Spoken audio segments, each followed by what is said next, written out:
Hoje a gente vai fazer uma coisa um pouco diferente. A gente vai entrar nos bastidores, na anatomia mesmo de um software feito sob medida. Ele foi criado para resolver uma tarefa que, olha, parece simples, mas não é. Mover dados. Só que não é mover de qualquer jeito. É mover em altíssima velocidade e com segurança total. Bora desmontar o design por trás dessa solução para entender como ela funciona. E aí fica a pergunta, né? Como é que se faz para mover milhões de arquivos? E não é só arquivo pequeno não, hein? A gente está falando de tudo, desde um documento de texto até vídeos gigantescos. E o desafio é fazer isso de forma segura e, claro, na maior velocidade possível. Bom, é exatamente esse o problema que a arquitetura que a gente vai ver hoje, chamada de LightZKS Engine, se propõe a resolver.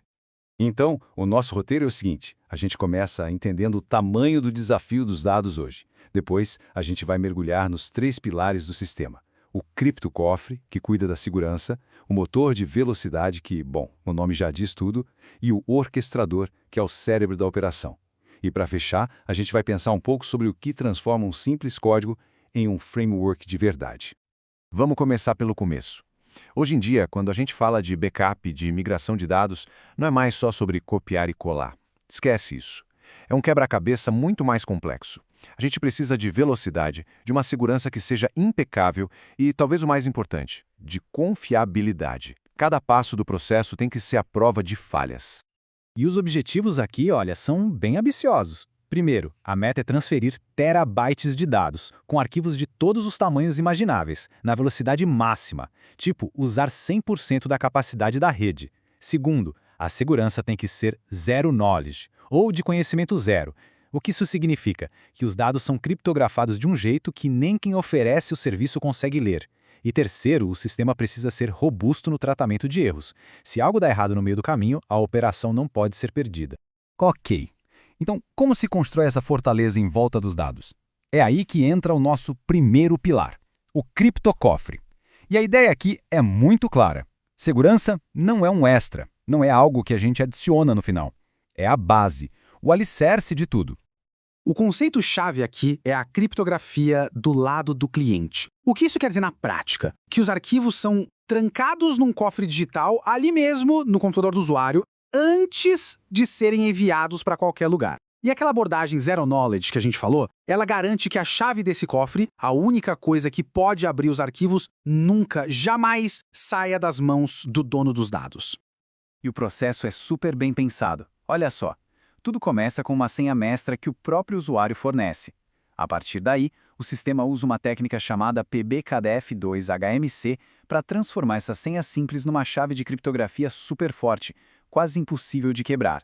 Com essa chave em mãos, cada arquivo, um por um, é criptografado na hora usando o AES-GCM, que é um algoritmo robustíssimo padrão ouro de segurança. Por fim, a chave mestra, também criptografada, fica guardada num arquivo local. É uma corrente de segurança do começo ao fim. Beleza, os dados estão seguros, trancados a 7 chaves. Mas e a velocidade? Agora a gente entra no segundo pilar, o motor de velocidade. E é aqui que a coisa fica genial, de verdade. Porque para mover um volume gigante de dados rápido, não adianta só usar força bruta. É preciso estratégia. A melhor forma de imaginar isso é pensar numa rodovia. Em vez de ter uma estradinha de mão única onde um carro lento segura todo mundo atrás, o que a gente tem aqui é uma super rodovia com várias pistas. Cada pista é otimizada para um tipo de veículo, que no nosso caso são os arquivos. E essa rodovia é inteligente. O sistema olha para cada arquivo e o classifica. É um arquivo minúsculo, menor que 1 mega, ele vai para uma pista de paralelismo massivo, onde milhares são enviados ao mesmo tempo. É um arquivo pequeno, de 1 a 10 megas, pista de alta concorrência. Arquivos médios, threads balanceados. E quando a gente chega nos arquivos grandes e gigantescos, a estratégia muda de novo, com streamings otimizados para não travar nada. E tem mais, tem até pistas Elite, dedicadas para arquivos prioritários, tipo vídeos que não podem esperar. E o nível de detalhe dessa otimização é impressionante. Pega os arquivos grandes, por exemplo. Eles são quebrados em pedaços para serem enviados, uma técnica chamada Multi-Part Upload. E qual o tamanho ideal de cada pedaço? Depois de muitos testes, a resposta foi 32 megabytes. Esse é o número mágico. É o tamanho perfeito para encher a banda da internet ao máximo, sem criar gargalos. É a engenharia de performance em ação. Certo, então a gente já tem segurança de ponta e uma velocidade incrível. Mas quem comanda tudo isso? Quem garante que essa rodovia funcione sem acidentes e com máxima eficiência? Bom, Essa é a missão do nosso terceiro e último pilar, o orquestrador. O orquestrador é, literalmente, o cérebro da operação. Ele é a inteligência central que faz todo o trabalho pesado nos bastidores. Ele escaneia tudo, classifica cada arquivo, coloca cada um na sua fila correta e registra cada passo do processo.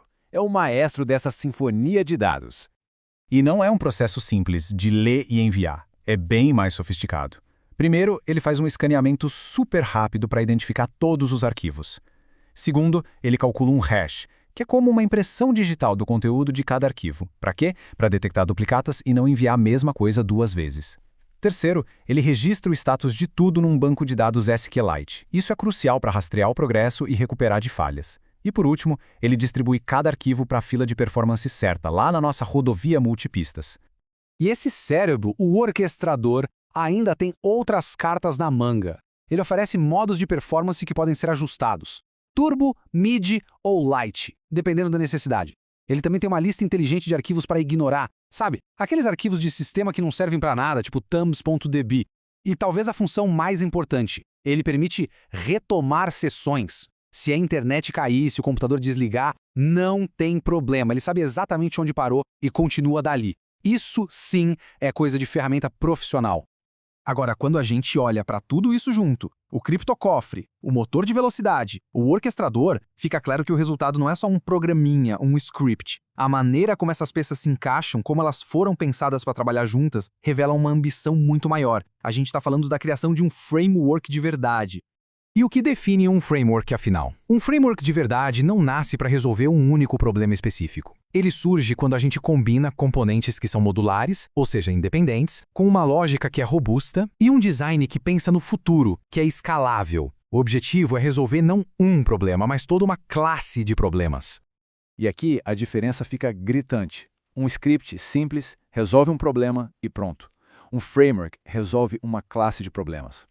Um script é rígido, linear. Um framework é construído em camadas, é modular. Um script funciona por agora. Um framework é projetado para evoluir. E no fim das contas, um script faz o trabalho. Um framework faz o trabalho com elegância. E é exatamente isso que a gente vê aqui. Um design pensado, deliberado, feito para durar. E isso tudo nos leva a uma reflexão. A jornada de criar algo assim, tão bem arquitetado, mostra a diferença fundamental entre só resolver um problema e projetar um sistema. Cada linha de código que a gente escreve pode ser só um tijolo numa parede qualquer, ou pode ser a fundação de algo muito maior, de uma arquitetura que vai durar. Então, a pergunta que fica para todo mundo que cria, que constrói, é: que obra-prima a gente está construindo? Uma linha de código de cada vez.